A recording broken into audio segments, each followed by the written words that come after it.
సత్యసాయి జిల్లా ముదిగుబ్బ మండల కేంద్రంలోని ఇజ్రాయెల్ పాలస్తీనాపై యుద్ధం ప్రకటించి 1 సంవత్సరం అయిన సందర్భంగా ఈరోజు ములుగు బలశాంతి యాత్ర నిర్వహించడం జరిగింది. ఈ శాంతి యాత్రను ముదిగుబ్బ మండలంలోని విద్యుత్ కార్యాలయం నుండి ఎన్టీఆర్ సర్కిల్ వరకు కొనసాగింది.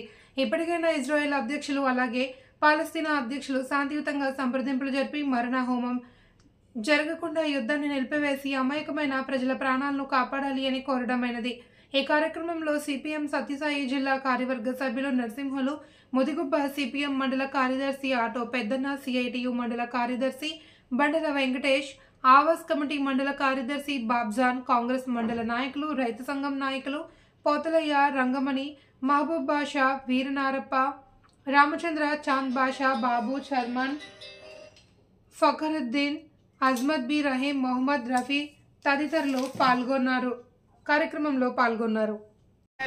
గాజాపై చేస్తున్న ఇజ్రాయెల్ చేస్తున్న మారణ హోమాన్ని ఏదైతే చేస్తున్నదో చాలా మంది చనిపోతున్నారు. పిల్లలు, మహిళలు, వృద్ధులు చాలా మంది చనిపోతున్నారు. ఈ మారణ హోమాన్ని ఇజ్రాయెల్ వెంటనే ఆపాలని, యుద్ధాన్ని వెంటనే ఆపాలని, ఇది చాలా మానవ జాతికే ఈ యుద్ధం పనికిరాదని చెప్పేసి ఈ సందర్భంగా తెలియజేసుకుంటున్నాం.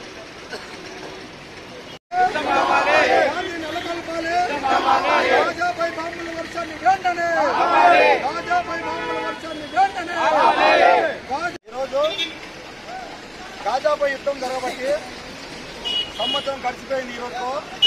కాబట్టి 10 వామపక్షాలు కలిపి ఈరోజు శాంతి నెలకొల్పాలని పిలుపునిచ్చిన క్రమంలో సత్యసాయి జిల్లా ముదుగుపలో కూడా మేము శాంతి నెలకొల్పాలని, గాజాలో ఇజ్రాయెల్ గాజాపై యుద్ధం ఆపాలని ఈరోజు ముదుగుపలో కరెంట్ ఆఫీస్ నుంచి ఎన్టీఆర్ సర్కిల్ వరకు ర్యాలీ చేసి అక్కడ చనిపోయిన వారికి ఆత్మశాంతి కలగాలని, అలాగే ఇజ్రాయెల్ పాలస్తీనా అధ్యక్షులు శాంతియుతంగా చర్చించి అమాయకమైనటువంటి ప్రజలు, అమాయకమైన మహిళలు, పిల్లలు చనిపోకుండా యుద్ధాన్ని ఆపాలని ఈ సందర్భంగా తెలియజేస్తున్నాము.